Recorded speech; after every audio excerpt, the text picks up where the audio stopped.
I use a lot of sites like Craigslist for the same reasons everyone else does. You can find expensive things for really discounted prices, or even just cheap things for even cheaper. I don't have a ton of money, and using these sites are sometimes essential when it comes to getting things like furniture that's usually really expensive to buy anywhere else. This happened when I was looking around for a dining room table. Ours was really old, and my whole family used it as a place to eat and as a workspace, so it's been through a lot over the years. I went around on Facebook Marketplace and OfferUp, but neither had anything good. Most of them were still expensive, and even when I tried to bargain with a few of the sellers, none of them would budge. So then I went to Craigslist. Around here, I think most people use other sites nowadays, but Craigslist still always had the cheapest deals, though they were still somewhat rare to find. But almost as soon as I opened up the site and hit enter on the search bar, a really good listing showed up. It was a very basic wooden dining table that didn't have much wear on it, and the seller posted it for only $100. Compared to the $400 to $500 everyone else was listing things for, this was a steal. I sent a message saying I'd love to check it out and would be willing to pay the full price. He didn't reply immediately, so I just took a break and hung out with my kids until around 7 when they went to their rooms to get ready for bed. I went back to my laptop and found a response from just a couple minutes ago. It was a very quick few sentences, saying he was sorry but the table was going to be thrown out tomorrow morning, but if I really wanted it, I'd have to come by tonight or any time before 5 a.m. tomorrow. It was weird that he'd be willing to sell it at any time during the night, and his reasoning didn't make all that much sense to me. But after some thought, I replied back saying I could pick it up right now. I didn't want to go there really late into the night, or super early in the morning, but it was only 7, so I didn't see a problem if I was able to go right now. The man replied quickly, agreeing and sending the address. It was only 10 minutes from my place, so I let my wife know what was going on and where I'd be, then headed out. From context clues, you probably already know that I don't live in a lavish area, so when I say the seller's house was really worn down, I mean it was really worn down. It was small like the others in our area, but the yard was full of trash and random other things, surrounded by a thin chain-link fence. I parked on the side and opened the fence, walking through the yard and up to the door, which was already open. I could hear some people talking and laughing. I peeked inside and gave a light knock on the door. Right away, a man came around the corner and invited me in. He looked like he was in late college, somewhere in his mid-20s. As I stepped inside though, I couldn't help but notice how disgusting the whole place was. There were beer cans laying around and stains in the carpet. It looked like a really poorly taken care of house where they had probably hosted hundreds of college parties. The man was very laid back though, casually walking me down the hallway and into the kitchen while talking about how he didn't have room for the table anymore. When we got to the kitchen, there were 2 other men, looking about the same age and standing against the wall, seemingly in the middle of a conversation. Next to them was the table. Somehow it looked almost untouched. I didn't know how that was possible considering the rest of the house. I walked around it and checked to see if it was stable and whatnot, but as I did, the house suddenly went quiet. The 2 talking had stopped, and the man selling the table didn't speak either. I looked up, seeing them all staring at me. "Did I do something?" I asked, looking around at each of them. When my eyes fell on one of the men closest to me though, I noticed that his pupils were massive, something that only being drugged up could achieve, but what he was on I didn't know. Regardless, in that moment I knew this wasn't right. Not only was this getting strange, but I didn't want to buy a table that's been in this kind of house and used by these sorts of people. I think I'm gonna pass on it. Thank you though," I said softly. I started walking toward the hallway, but one of them stepped in front of me. He didn't say anything. He just stood there, blocking the way out. Something about the way they were all looking and acting, I could tell that whatever this was planned out, and they likely never meant to sell the table. My face fell to fear as the anticipation of just standing there, surrounded by these strangers, began to overwhelm me. But then one of them stepped over and whispered something in the other's ear, and they moved aside, still not saying anything. I cautiously walked between them, hurrying down the hallway and out the door. A lot of things went through my head on the drive home. I knew that they were planning something horrible, but what that was and why they ended up letting me go, I'm not so sure of. When I got home, I told my wife, who convinced me to call the police and report it, but they couldn't do anything without anything having happened.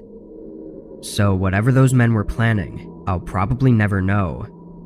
I just hope someone else doesn't have to find out.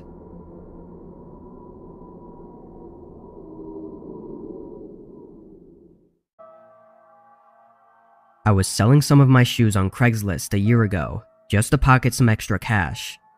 I wanted to move out of my old apartment in a few months and was hoping to get some money to help pay for movers.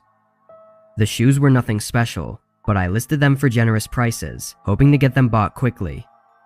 I guess Craigslist wasn't the best place for shoes though, because it took a whole week before I got a single offer. It was some guy whose email had the name John K in it, and he offered just $5 less than my listing price. It seemed like an unnecessary adjustment to the original price, but I didn't want to keep waiting for more offers, so I wrote him back saying I was okay with that. We set up to meet the following day at 5 in the parking lot of a public gas station in the middle of town. The next day I sent a text and he confirmed that he was on his way, so I left as well and got to the gas station right at 5. They weren't there yet, but there was a lot of traffic on the roads, so I figured he'd be late. I sat in my car patiently, and over the course of 30 minutes, the roads cleared up and the sun started coming down, and then John finally pulled in. He drove a small sedan, with none of the headlights working, and resembling something from a scrapyard. He parked next to me and got out. John looked like he was in his 30s and was a pretty large guy, wearing ripped up clothes and having long, unkempt hair. He didn't say much, so I brought out the shoes and let him look at them. As he held them though and didn't say anything, he kept looking back at the gas station. I don't know what he was looking at, but after he checked over his shoulder multiple times, I glanced over as well. The gas station was empty aside from one guy putting gas in his car, but otherwise, I didn't know what he could be looking at. John was taking his time though, pointlessly looking over everything multiple times, as if they were some really rare shoes that he was gonna drop hundreds on. But these were just some regular sneakers, nothing fancy or rare. Then John looked over his shoulder one more time, just as the car by the pump started to drive away, and all of a sudden, his whole demeanor changed. He stopped looking at the shoes and looked at me. "What else do you have?" I looked at him confused. "Those are the only shoes I brought. I didn't know you were interested in others." His eyes went cold as he stepped past me and put his hand on my car door, trying to open it. It was locked, and John immediately looked at me and told me to unlock it. His voice was deep and strict, like it was a threat if I didn't. I kind of just stared at him and tried to wrap my head around this, thinking of what the best course of action would be. But in the moment, there's just no time to really think through options. I unlocked the door, knowing at most all he could take was a couple random bills I had in the front. But then he said something that I was not expecting at all. "Get in." He opened the passenger door and told me again. I stood there, even more taken aback, but now starting to get way more worried about where this was going. I looked behind me, hoping someone else was here, but the gas station was empty. No people or cars anywhere in sight. John grabbed my arm and pulled me over to the door, taking the keys from me and aggressively shoving me into the car while throwing a few punches, landing on the right side of my face. I immediately tried to get up, but John slammed the door against my head, making my vision go blurry and everything just sort of fading in and out. I heard him start walking around the car as if he was going to the driver's side, but then he suddenly turned around and sprinted back to his truck. I was still out of it and barely remember anything else, but I guess someone pulled in at the perfect time and confronted John, scaring him away. If they hadn't have helped me, and John was able to get in and presumably drive away, I don't know what would have happened. Assuming his car was either stolen or untraceable to his name, then stealing my car and abducting me would have left no trace of our interaction. giving him days, if not weeks, to do whatever it was he planned, before anyone would even come looking.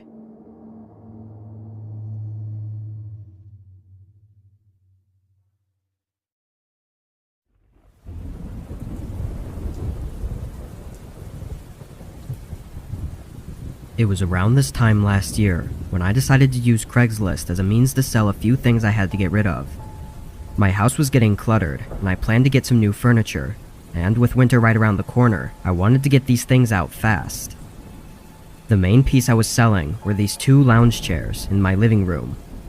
They were really big and a bit outdated, but still fully functional and didn't have any stains or rips on them. It only took about half a day for a few responses to come in, but 2 of the 3 gave me lowball offers, so there was really only one guy who was serious about buying them. He wanted to take a look at them after work that day, sometime around 6 or 6:30. I of course agreed, just happy to get them out quickly. Now usually I'd try to meet up somewhere public, but honestly I didn't have a way to transport the chairs, and even if I did, I don't think I could lift them myself anyway. So I sent him my address. Come 6 o'clock, I turned on the front porch light and opened up the curtains on the windows, then sat in the living room on my phone while I waited for them to show up. Probably 20 minutes passed before a truck pulled into my driveway. They took a few minutes before getting out and walking up to the door. I said hi and let him in. He was an average-looking man, late 20s or early 30s, wearing typical work clothes. His name was Matt, and he started up some small talk, telling me about why he was excited about getting the chairs and everything. The guy seemed really nice, and I felt relieved that this would be quick and easy. He walked around the chair and sat in it, and seemed to enjoy it. We talked about price, and he was good to give me what I listed it for. But just as we were about to exchange cash, we both heard a car door slam shut. It sounded like it was right in the driveway, where he'd parked his truck. Matt quickly went outside to check on it, and I just watched, not really sure what was going on. I looked through the window, and there were no other cars out there, so someone had to have been messing with his truck. A minute later, Matt came in clearly angry and said someone stole a bunch of stuff out of his car, and I could tell that he was not so trusting of me, like he thought I had something to do with it. I obviously didn't, and I said that, but he was right to be skeptical, and I was also right to be skeptical of him. I still didn't know if this was some kind of setup, but before anything could be worked out, we heard footsteps quickly approaching the front door. We turned and looked over, seeing a guy in a hood push the door open and step inside my house. His eyes were bloodshot, and he looked nothing short of insane. His right hand was shoved in his pocket with the outline of a very recognizable object. He stared at us, standing just a few feet away, looking like he was in a complete state of rage.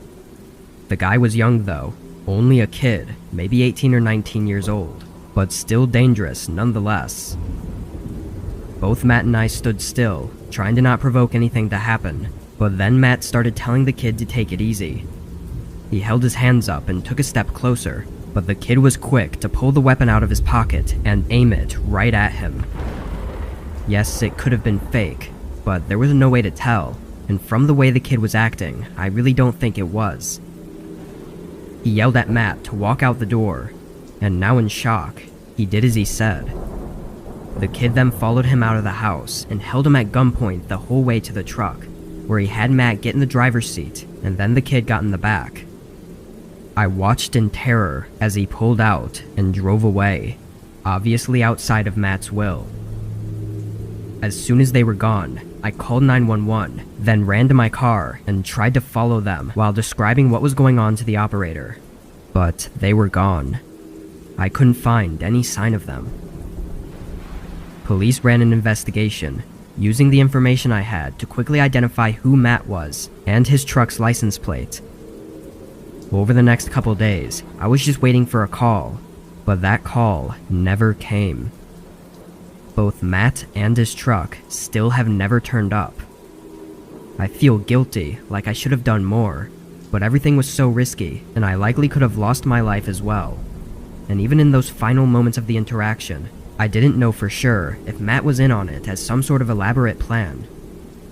I don't know what that kid wanted, or why any of it happened. It's been almost a full year though, and I don't think it's likely that anything more will be known.